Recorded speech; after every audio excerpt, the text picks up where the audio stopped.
తండ్రి అయిన దేవునికి మహిమ కలుగునుగాక. ప్రభువైన యేసుక్రీస్తు నామములో చేరువచ్చిన మీ అందరికీ నా హృదయపూర్వక వందనాలు తెలియజేస్తున్నాను. నేటి పాఠ్యాంశముగా కీర్తనల గ్రంథము 116వ అధ్యాయము. కీర్తనల గ్రంథము 116వ అధ్యాయము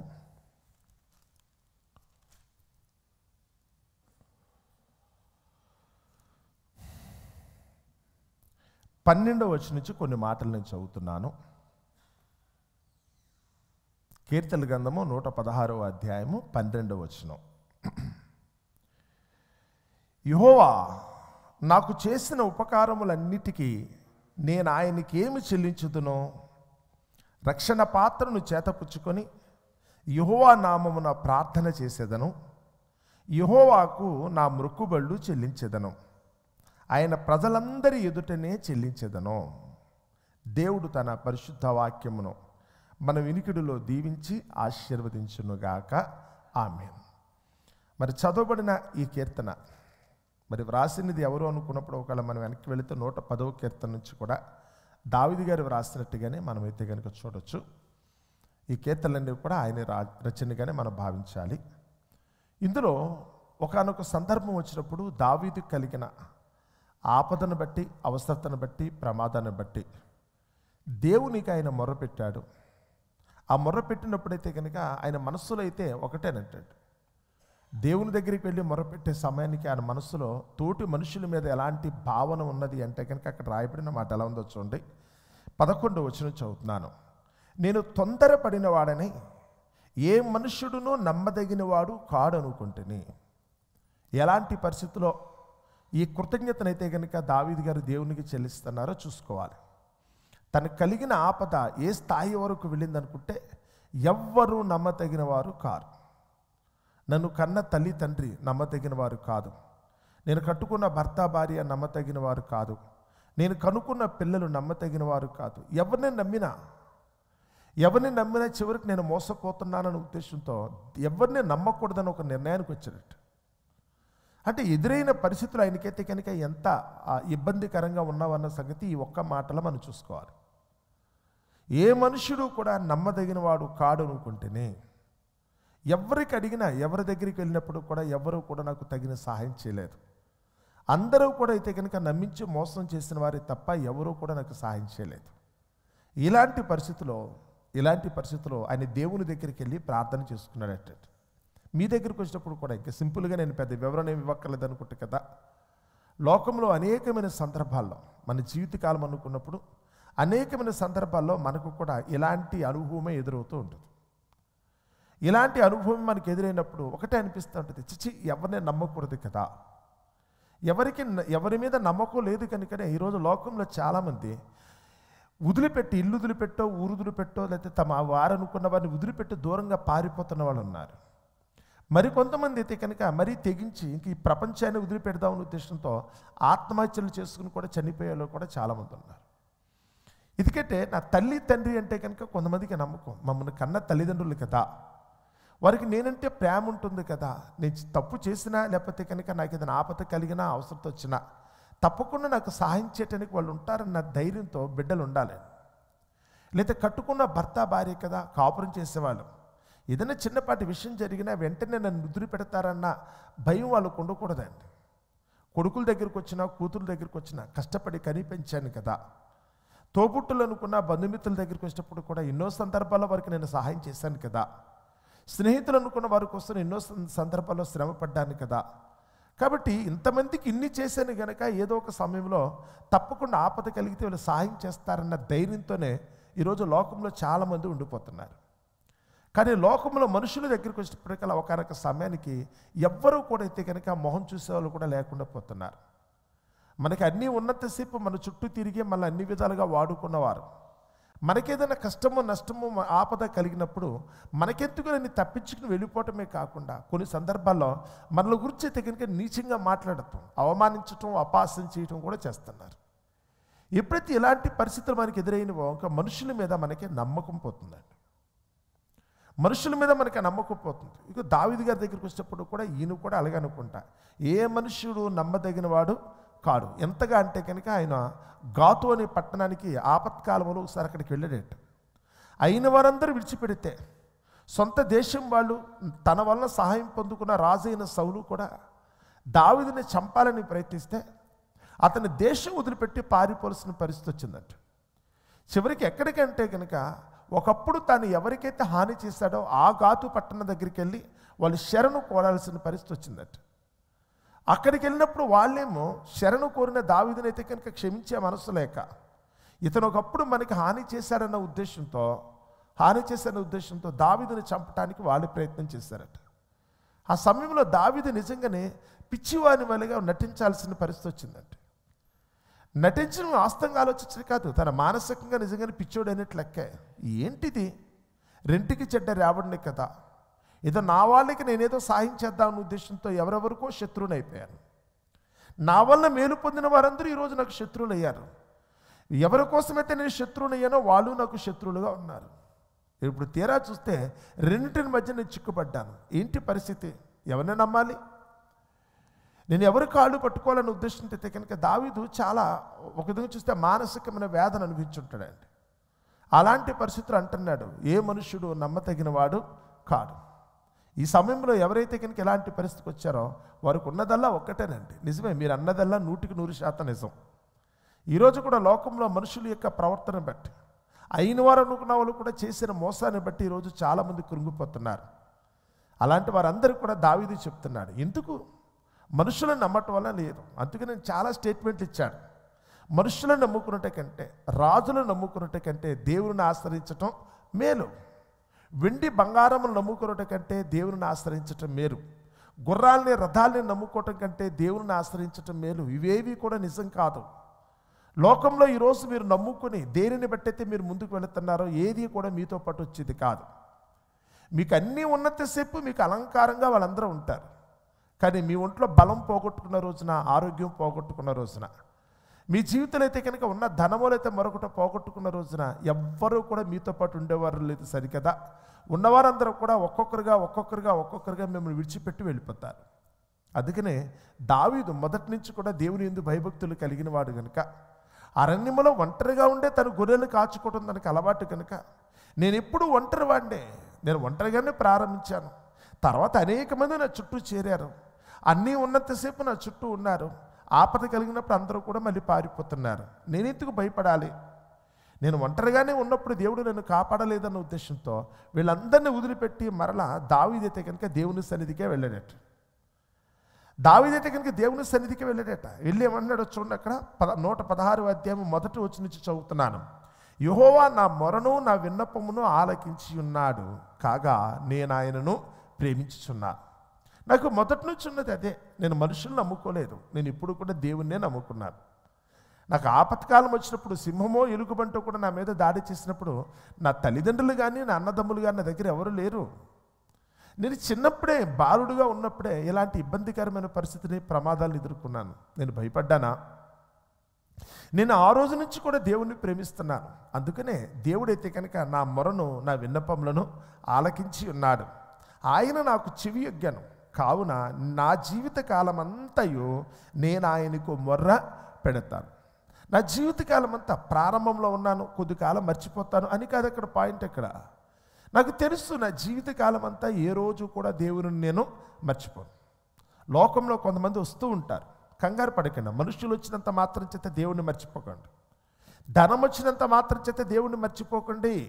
మీకు ఉద్యోగమో, ఒక పదవో, పేరు ప్రఖ్యాతులు వస్తున్నాయన్న ఉద్దేశంతో ఈరోజు చాలామంది దురదృష్ట సహితంగా ఎలా ఉందంటే, ఏమీ లేనప్పుడు దేవునికి దగ్గరగా ఉన్నవాళ్ళు, అన్నీ కలుగుతున్నప్పుడు ఒక్కొక్కటిగా తమ దగ్గరకు వస్తున్నప్పుడు, తమ స్థాయి పెరుగుతున్నప్పుడు, అంతస్తు పెరుగుతుంటే తెలియకుండానే దేవునికి దూరం అయిపోతున్నారు. వాళ్ళందరూ కూడా దేవునికి దూరం అవుతున్నారు. స్నేహితులు కలిసి వచ్చినప్పుడు, పెళ్ళిళ్ళు అయినప్పుడు, పిల్లలు పుట్టినప్పుడు, కుటుంబం పెరిగినప్పుడు, ఆస్తిపాస్తులు పెరిగినప్పుడు మెల్లగా వారికైతే కనుక తెలియకుండా అహం ప్రవేశిస్తోంది. వారికున్న గర్వాన్ని బట్టో, లేకపోతే కనుక లోకపరంగా వారికి వచ్చిన పేరు ప్రఖ్యాతులను బట్టో తెలియకుండానే దేవునికి దూరం అయిపోతున్నారు. కానీ ఇక్కడ దావీదు ఏమంటే కనుక అది నాలో లేదు. రాని అవన్నీ వస్తూ ఉంటాయి, ఒకదాని మీద ఒకటి పోగు పడుతూ ఉంటాయి. నాకు ఎన్ని వచ్చినప్పుడు కూడా నేను దేవుని మాత్రం మర్చిపోను. ఇక్కడ మనకిని దావీదు గారికి ఉన్న డిఫరెన్స్ అదే. లోకంలో ఇక్కడ కూర్చున్న మీ దగ్గరికి వచ్చినప్పుడు కూడా లోకంలో చాలామంది ఏమీ లేనప్పుడు, ఒంటరిగా ఉన్నప్పుడు, బేదరికంతో ఉన్నప్పుడు, అనారోగ్యంతో ఉన్నప్పుడు వీళ్ళందరూ కూడా నిజంగానే దేవుని ఎందైతే కనుక చాలా భయభక్తులు కలిగిన వారిని చూశాను. ఏమీ లేనప్పుడు తామైతే హీనమైన పరిస్థితిలో ఉన్నప్పుడు నిజంగానే దేవుని ఎందు చాలా భయభక్తులు కలిగిన వారిని నేను దగ్గరుండి చూశాను. వారికి దేవుని ఎందు భయభక్తులు నేర్పించినందుకు గాను, నిజంగానే వాళ్ళు దేవునికి అయితే కనుక ఇష్టలుగా మారినందుకు గాను దేవుడైతే వారిని కరుణించాడు, వారిని దీవించి ఆశీర్వదించాడు. ఒక్కొక్క మెట్టు దేవుడైతే కనుక వాళ్ళని పైకెక్కించాడు. ఎప్పుడైతే కనుక వీళ్ళ స్థాయి పెరుగుతుందో, సమాజకంగా ఒక విధంగా చూస్తే కనుక సమాజంలో కూడా వీళ్ళకి పేరు ప్రఖ్యాతులు కలుగుతున్నవో, ఒక ఉద్యోగమో, ఒక వ్యాపారమో, లేకపోతే కనుక ఒక పదవో, లోకంలో అయితే కనుక కీర్తి ప్రతిష్టలు ఇవన్నీ కలుగుతున్నప్పుడు మెల్లమెల్లగా వాటిని చూసుకుని దేవుణ్ణి మర్చిపోయిన వాళ్ళని ఇంతమందిని చూశాను. ఒకప్పుడు ఏమీ లేనప్పుడు దేవునినే ఒక విధంగా చూస్తే కనుక తమ జీవితానికి ఆధారంగా చూసుకున్న వాళ్ళు, ఆధారంగా పలుకున్న వాళ్ళను అన్నీ వచ్చిన తర్వాత దేవుణ్ణి మర్చిపోయి ఎవరా దేవుడు అనుకునే స్థాయిలోకి వెళ్ళిపోయారు.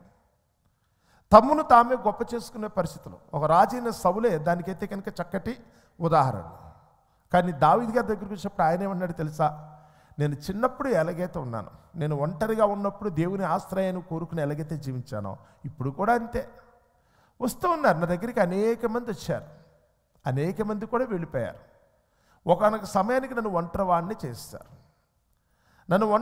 చేశారు. పౌలంతటి వాడు కూడా చివరికి సువార్త పరిచర్య ముగింపు దగ్గరికి వచ్చేటప్పటికల్లా ఉత్తరం రాసినప్పుడు చెప్తున్నాడు, అందరూ నన్ను విడిచిపెట్టి వెళ్ళిపోయారు, ఎవ్వరూ లేరు, నేను ఒంటరివాడిని కదా అన్నారు.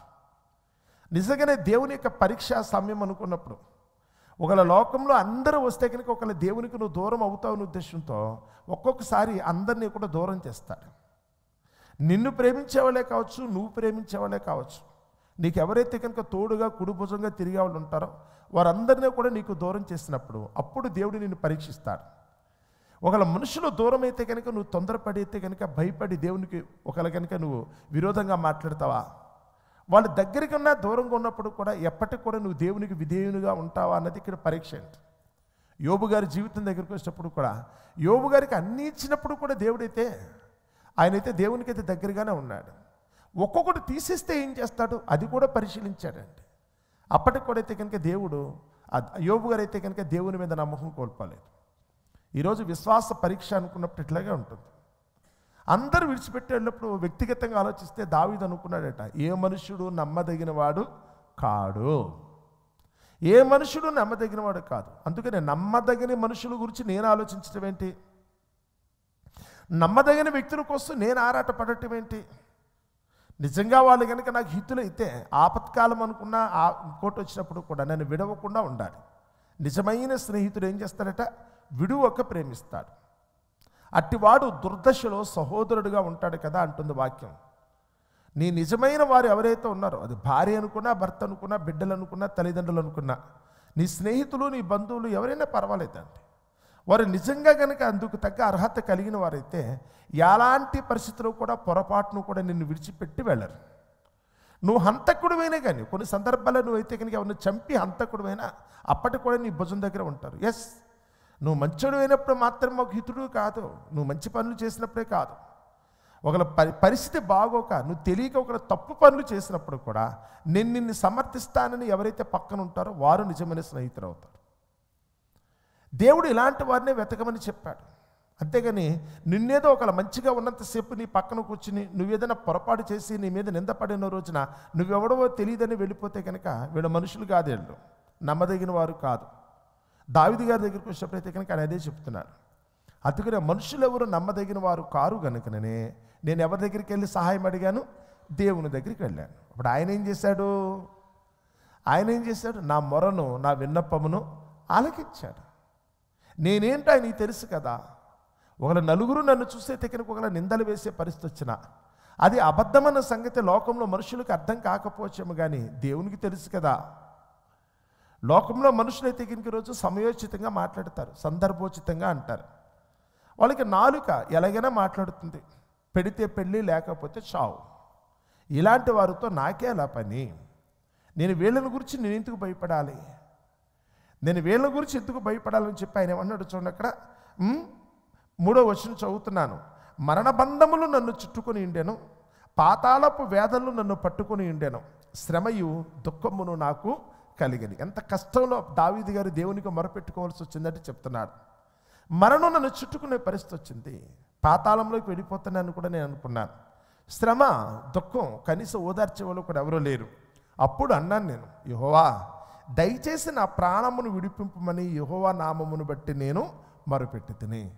మనుషులు ఎవ్వరూ కూడా నాకు సహాయం చేయట్లేదు ప్రభువా, దయచేసి నాకు సహాయం చేయి.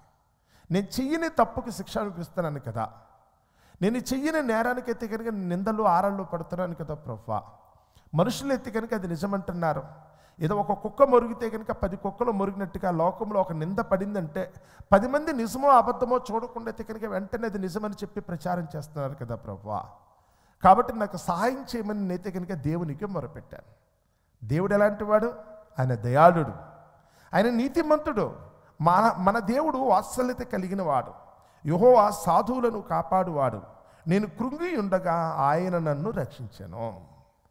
నా తల్లి తండ్రి చేయలేని పని, నా భర్త భార్య చేయలేని పని, నా కొడుకు కూతురు చేయలేని పని, లోకంలో అన్నదమ్ములు కానీ స్నేహితులు కానీ బంధువులు కానీ అధికారులు కానీ నాయకులు కానీ చేయలేని పని ఎవరు చేశారు తెలుసా?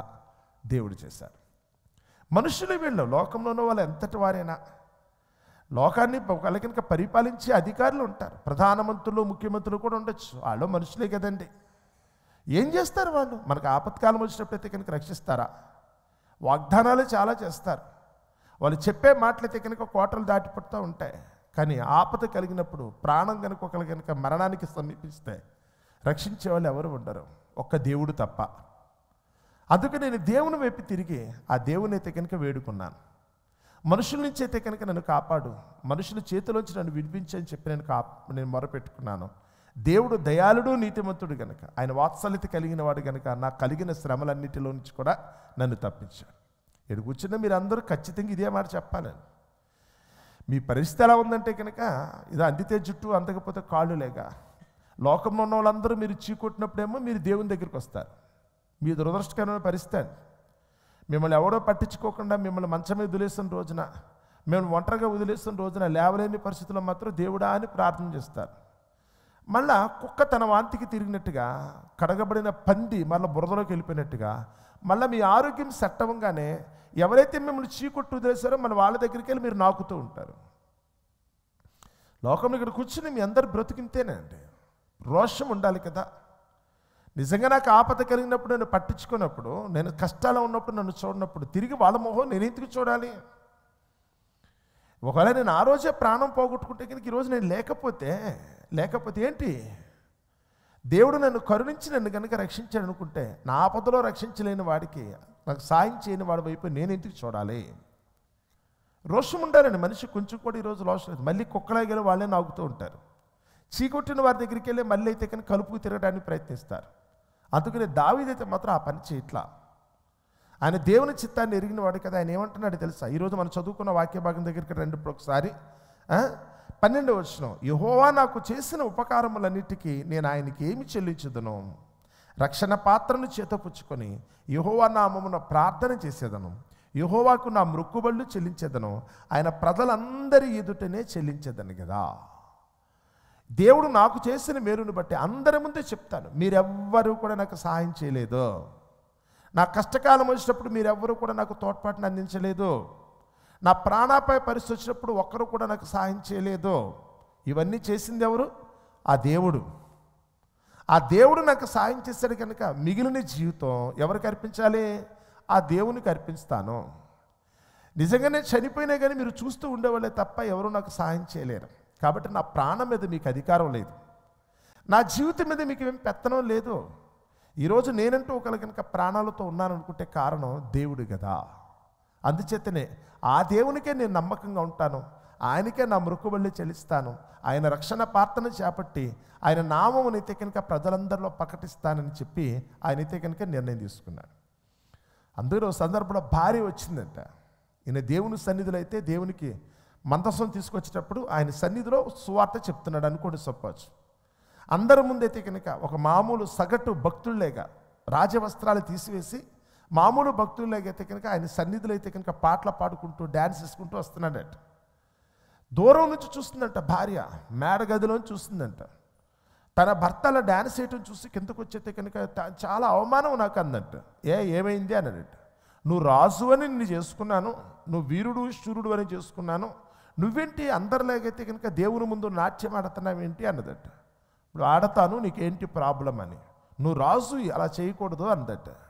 నేను రాజునన్న సంగతి ఒకవేళ నీకేమనిపించిందేమో, కానీ దేవుని దగ్గరికి వస్తే కనుక ఈరోజు నేనంటూ బ్రతుకున్నాను అనుకుంటా.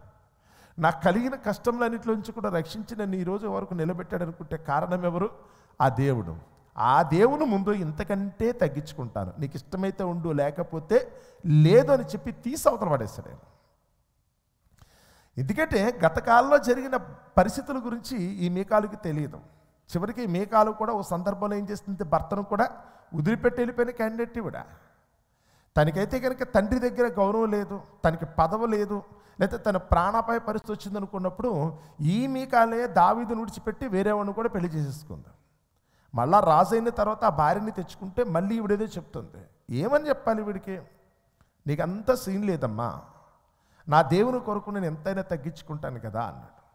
ఈరోజు మీ దగ్గరికి వస్తే కనుక కొంచెం ఇలాంటి రోషం కలిగి ఉన్నట్టు, దేవుని మీద అయితే కనుక ఇలాంటి కృతజ్ఞత అయితే కనుక మనకు కలిగి ఉందామంట.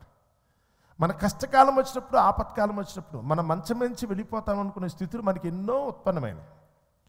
వైద్యులు అని చెప్పేశారు, డాక్టర్ గారు కూడా అయితే కనుక నీకు అవకాశం లేదేమో, చనిపోతారేమో అని చెప్పారేమో.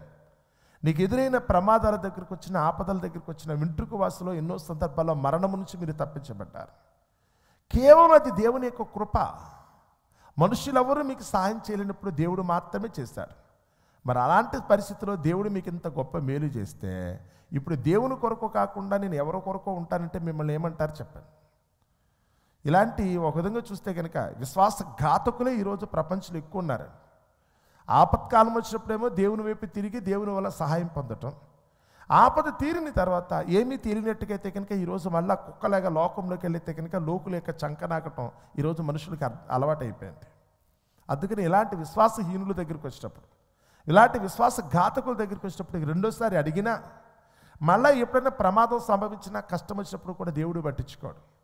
అందుకని నా ఎడల దేవుడు చేసిన మేలును బట్టి నా బ్రతుకుల చివరి వరకు కూడా ఆయనకి కృతజ్ఞతలు చెల్లించుకుంటూ ఆయన పాద సన్నిధిలో ఉంటానని ఎవరైతే కనుక నిశ్చయితతో ఉంటారో, ఆ దేవుని మహిమపరచడానికి ఎవరైతే కనుక ప్రయత్నిస్తారో నిజంగా వారందరూ కూడా దేవుని దృష్టిలో ధన్యులుగా పిలువబడతారు. మరి అట్టి కృప దేవుడు మనందరికీ అనుగ్రహించాలని, ఆయన సన్నిధిలో మనం ఎల్లప్పుడూ కూడా నిర్దోషులుగా జీవించాలని మిమ్మల్ని అందరినీ కూడా మనసారా కోరుకుంటూ నా మాటలు ముగిస్తున్నాను. అట్టి కృప దేవుడు మనందరికీ దయచేయునుగాక. ఆమేన్. ప్రార్థన చేసుకుందామండి. పరమందున్న మా తండ్రి, దయగల మా దేవా, మీ ఘనమైన నామమునకు వేలాది స్తుతులు స్తోత్రములు తండ్రి.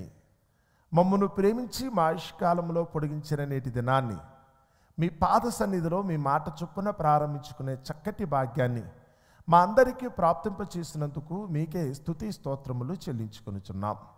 అల్పులమైన మమ్మను ప్రేమించి మా ఆయుష్కాలంలో పొడిగించిన నేటి దినాన్ని మీ పాద సన్నిధిలో ప్రారంభించుకొనుచుండగా దినమెల్లా మీ కృప చొప్పున మమ్మను నడిపించండి. మాకున్న ప్రతి అవసరతలో సమయోచితన సహాయం దయచేయండి. మీ నామమునికి మహిమార్థముగా నేటి దినాన్ని నెరవేర్చడానికి, మీ ఆలాపనతో దినమెల్లా మేము గడపటానికి, రాత్రికి మరలా మేమందరం మీ పాద సన్నిధికి చేరి మీరు చేసిన మేలులను బట్టి మీకు కృతజ్ఞత చెల్లించడానికి కావలసిన సహాయం దయచేయమని, అంతవరకు మీ కృపలో మమ్మల్ని అందరినీ భద్రపరచమని మీ కుమారుడైన క్రీస్తు నామమున ఈ ప్రార్థన మీకు సమర్పిస్తున్నాము తండ్రి.